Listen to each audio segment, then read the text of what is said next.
क्यों? इसलिए कहा क्योंकि शास्त्र कहता है कि जिसके घर में 3 लोगों के मुंह की जूठन नहीं गिरी, उनका घर शमशान की भूमि से भी बेकार है। अगर तुम्हारे घर में 3 लोगों ने भोजन नहीं किया और उनके भोजन करते करते तुम्हारे हाथ, उनके मुंह से कुछ तुम्हारी जमीन में नहीं गिर गया, तो समझ लेना कि तुम्हारा घर शमशान की भूमि है, और शमशान की भूमि से भी बेकार है तुम्हारा घर। 3 लोग कौन? सबसे पहले गौ माता, जिसके घर में गैया की जूठन नहीं गिरी। आप बड़े से बड़ा मकान बनवाओ, आप खूब पूजा पाठ कराओ, पर जिस दिन तुम्हारे घर का गृह प्रवेश हुआ, अगर उस दिन पूरे घर में तुम्हारे गैया नहीं घूमी तो तुम्हारा गृह प्रवेश पूर्ण नहीं हुआ। आप पूजा पाठ करवाया करो, और हम तो ये कहते कि 6 महीने में एक बार चाहे छोटी सी बछिया को पकड़ना, पर अपने पूरे घर में घुमा देना। तुम्हारे घर में जितनी नकारात्मक ऊर्जा होगी वो गैया मैया खींच कर बाहर कर देगी। गैया का ये प्रभाव है कि जितनी भी नकारात्मक ऊर्जा तुम्हारे घर में होगी वो गैया मैया सब दूर कर देगी।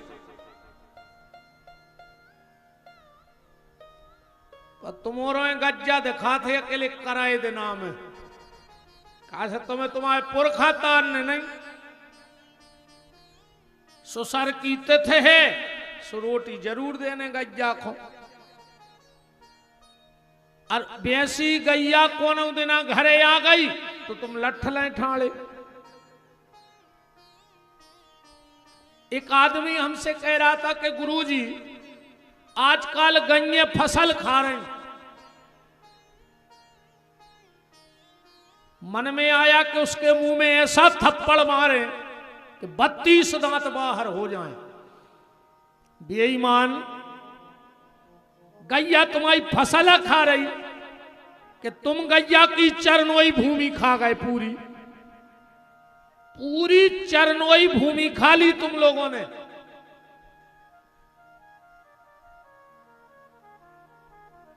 अच्छा, सबसे ज्यादा जमीन दबाएं बड़े बड़े आदमी गांव के।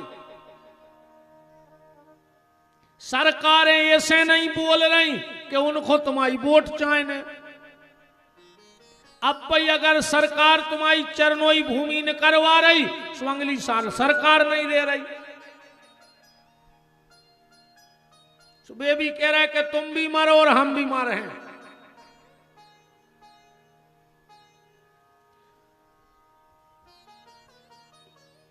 आजकल लोग कहते कि गैया आवारा घूम रही है, पर विपिन बिहारी कहता है कि आज के समय में गाय आवारा नहीं है, आज का मनुष्य आवारा हो गया है। आज का मनुष्य बेईमान हो गया। गैया आवारा नहीं है, मनुष्य आवारा हो गया। घर में गाय का जूठन जरूर गिरना चाहिए। दूसरा, गौरी का जूठन। गौरी माने कन्या। कन्या भोजन जरूर कराइयो। पर एक बात सुन लो ध्यान से,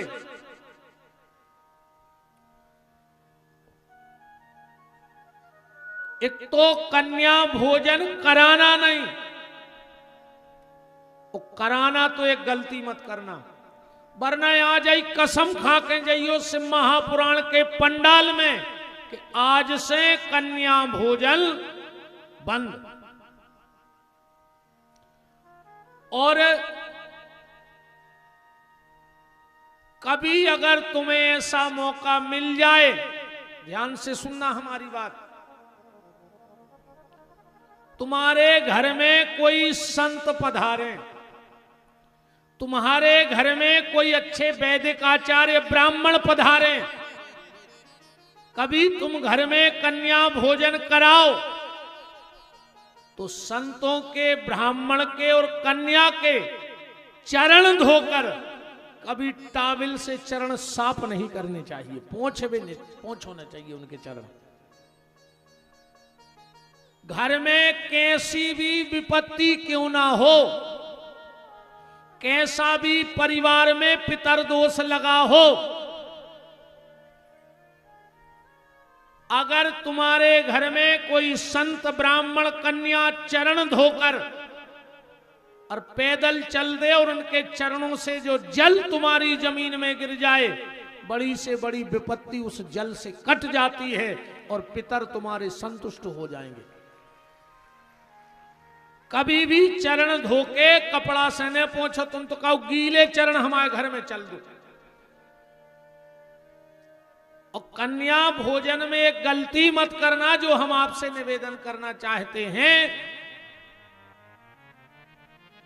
9 साल की कन्या, मैं कहूं जात पात को लेखो न लगत, जो 9 साल तक की बेटी की कोई जाति नहीं होती, क्योंकि 9 साल तक बेटी होती है कन्या।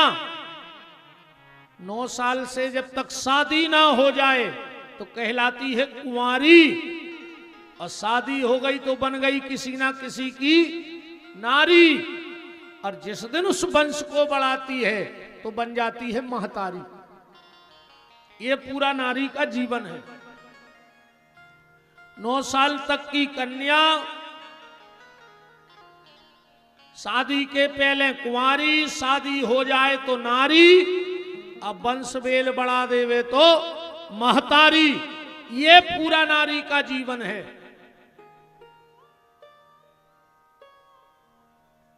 कभी भी 9 साल से छोटी बेटी में जात पात का लेखा मत लगाना। कई बार हम लोग क्या करते हैं कि अच्छी समाज की बिटिया आ गई सो भीतर बिठा के खुआ दो, और छोटी समाज की बिटिया आ गई सो बाहर बैठा के खुआ दो। अबे तुम माई को प्रकोप नहीं जानत तुमने। एक बात कहें, हमारी बात झूठी कर दी अगर तुम्हारे में दम हो तो। जिसका घर दुर्गा जी के मंदिर के बगल में हो चारों तरफ, वो आदमी उठ के खड़ा हो जाए तो उसके घर में वो सुखी है। एक परिवार ऐसा बता दो जो दुर्गा जी के मंदिर के बगल में रहता हो और वो सुखी हो। एक व्यक्ति खड़ा होकर बता दे, कर लो अपने अपने जगह की खबर। दुर्गा जी के मंदिर के शिखर से 14 हाथ को गोला बना दो और में रेवे वारों को सुखी होए तो आ जाओ मंच पे, चैलेंज है।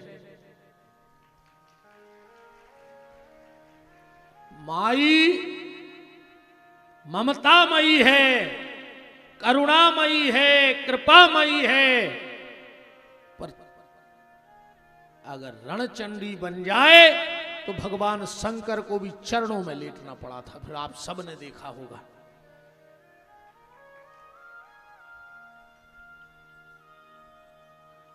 निवेदन 14 हाथ में रहने वाला, और बड़ी बात सुन ले, 6 अंगुल से बड़ी देवी जी जे को घर में धरे हो, शेर पे बैठी अष्टभुजा वाली, और तुम सुखी हो तो तुम बता दे। 6 अंगुल से बड़ी प्रतिमा गृहस्थी के घर में पूजा में निभाव चाहिए, क्योंकि अगर 6 अंगुल से ज्यादा की कोई भी मूर्ति है तो उसकी सेवा वैदिक विधान के द्वारा होनी चाहिए, और गृहस्थी इतना कर नहीं पाता। तो जो बात मैं निवेदन आपसे कर रहा हूं कि 9 साल से छोटी बेटी में कभी जात पात का लेखा मत लगाना, क्योंकि उसकी कोई जात नहीं होती। आप कहो पंडित जी कैसे, तो फिर ऐसे। गैया के रोम रोम में देवता है कि नहीं है? अरे गैया के रोम रोम को तो छोड़ दो, गैया के गोबर में लक्ष्मी बैठी।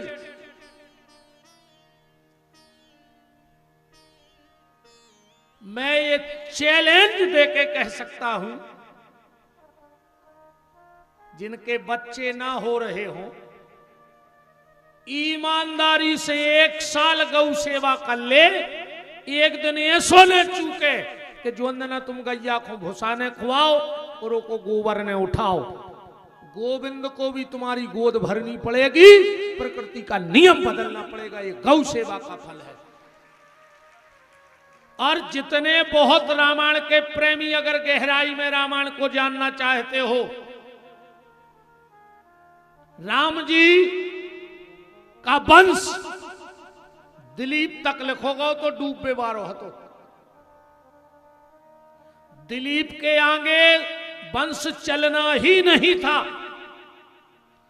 दुनिया में कितना विपत्ति आ जाए, पर कभी वंश नहीं बदलता, आदमी के बदल देते।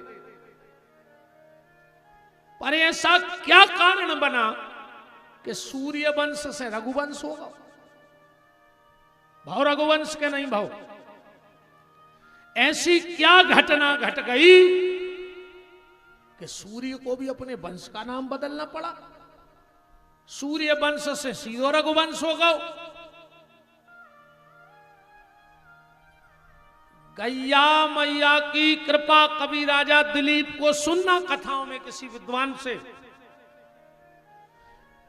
12 साल तक दिलीप और दिलीप की पत्नी ने गौ सेवा करी, जब जाके राजा रघु को जन्म भाव।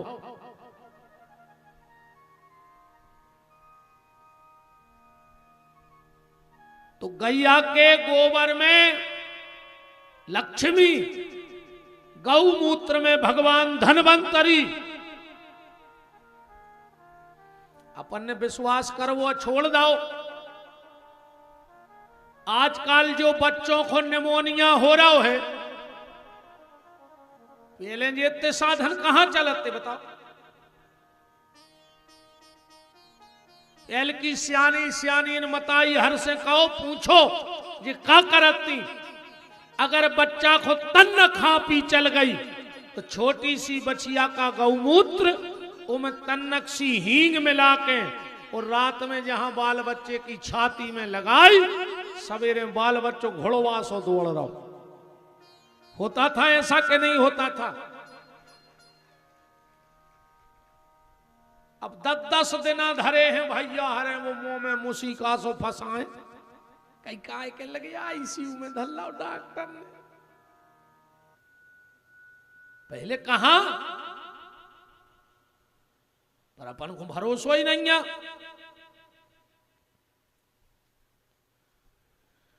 तो गैया के गोबर में लक्ष्मी, गौमूत्र में भगवान धनवंतरी। अरे वो गोबर अगर जल भी जाए तो की राख बन के बर्तन साफ होते। वही की भभूत दई जात। अब तुम्हारे तो खा रहे भैंसों के गोबर की भभूत, सो का कर ले पंडा, का कर ले वो मंत्र। जमो को भिस्ता खा रहे तुम्हारे। बोलो गोबर सिर्फ गाय का है, अब तुम्हारे होम धूप दें। एक बात और सुन लो, बिल्कुल ने हवन करवाइयो घरे, मारने हो तो करवाइयो। भैंस के घी को हवन जोन घर में हो जाए, सत्यानाश हो जाए। ध्यान रखियो, कैसे जम प्रवेश करा तो घर में बिल्कुल ने भगवान के मंदिर में भैंस को घी को दिया चलो चाहिए। हवन भी करवा रहे तो गैया को घी ढूंढो। जब तुम जे करोड़ों की व्यवस्थाएं कर सकत हो कथा भागवत में, तो 5 किलो गैया के घी की व्यवस्था नहीं कर सकत।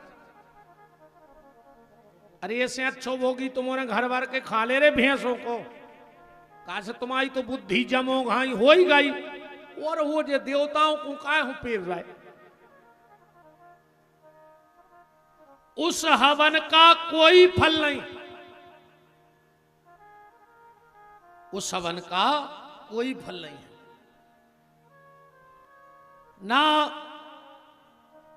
भैंस को दूध दही भगवान को भोग लगे, तुम्हारे भलीजे मिठाई चढ़ा रहे हो शनिवार मंगलवार को बब्बा कहते, पर भगवान नहीं ले रहे, बे नहीं खाए। शुद्ध गैया को घी, शुद्ध गैया को दूध दही, उसका भोग भगवान स्वीकार करते हैं।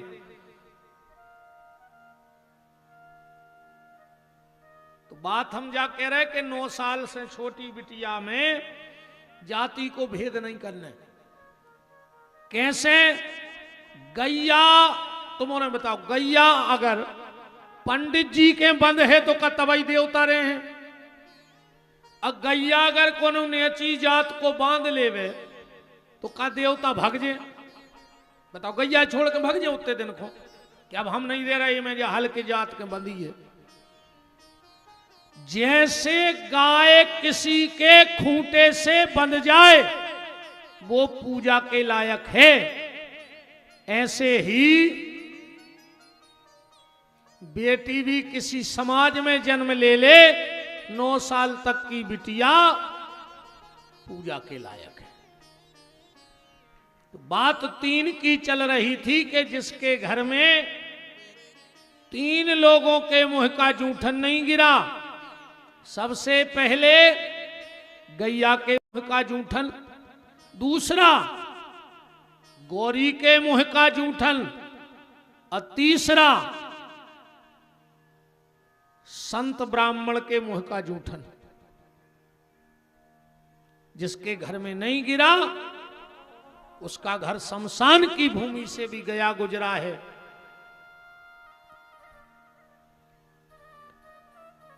पूरे गांव ने महाप्रभु जी से कहा, महाप्रभु जी हमारी इच्छा है कि आपकी प्रसादी हमारे घर हो जाए। अब महाप्रभु जी ने सोचा किसके जाएं किसके ना जाएं। इतने लोग हैं, 1-2 के जा पाएंगे, बाकी नहीं जाएंगे तो लोगों को बुरा लगेगा। तो महाप्रभु जी बोले, भैया हमारा नियम है, हम उसी के घर में भोजन करते हैं। किसके घर में? जो लखपति होते, लखपति के नीचे हम भोजन करवे जाते ही नहीं। अब बहुत पहले को समय है, तो पहले तो 10-50 जिलों में एक आध लखपति रहते, तो अब तो पैसा की कोनो कीमत ही नहीं बची। आप तो इतने जितने बैठे सब लखपति बैठे। पहले पैसे की कीमत थी, अब नहीं है। वो को भी अनुभव ऐसे लगा लो, पहले 1 रुपया के सिक्का पे गेहूं की बाल बनी आती माने 1 रुपया में आदमी को पेट भर जात। तो और आज के सिक्का पे देखियो, कुतका बनो रे, कुतका ठेंगा, कुतका नहीं मिल रहा 1 रुपया में। बताओ क्या मिल रहा? मिल रहा कछु 1 रुपया में एक चीज मिलत है बस, माचिस। 1 रुपया की कीमत की माचिस बची है, और वो माचिस की कीमत ऐसे नहीं बढ़ रही कब, और कब बढ़े भी नहीं ज्यादा, क्योंकि वो आग लगाती है, और जो आग लगाने का काम करता है उसकी कीमत कभी भगवान बढ़ने नहीं देते हैं। ये माचिस नहीं बढ़ रही। ऐसे तुम्हारे आग लगावे को काम न करियो, आग बुझावे को काम करियो। 1 रुपया में कुछ नहीं मिल रहा हो, एक तो माचिस मिल रही है और एक मिल रहा है पुण्य। चाहे जो मंदिर की दान पेटी में चढ़ा दे,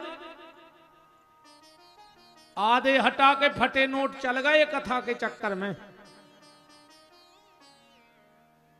चौरसिया जी तुमने जो बहुत अच्छा करो, पूरे हटा के दुकानदारों ने बंद कर देते वे पैसा ले वो का 3-3 टुकड़ा हते। उनने सोची अच्छी कथा भाई, फटो 3 टुकड़ा 100 को आरती में धर दे, अब 95 ले ले वापस। सुबह तुम्हारा नोट भी चल गओ, 5 को पुण्य भी होगा।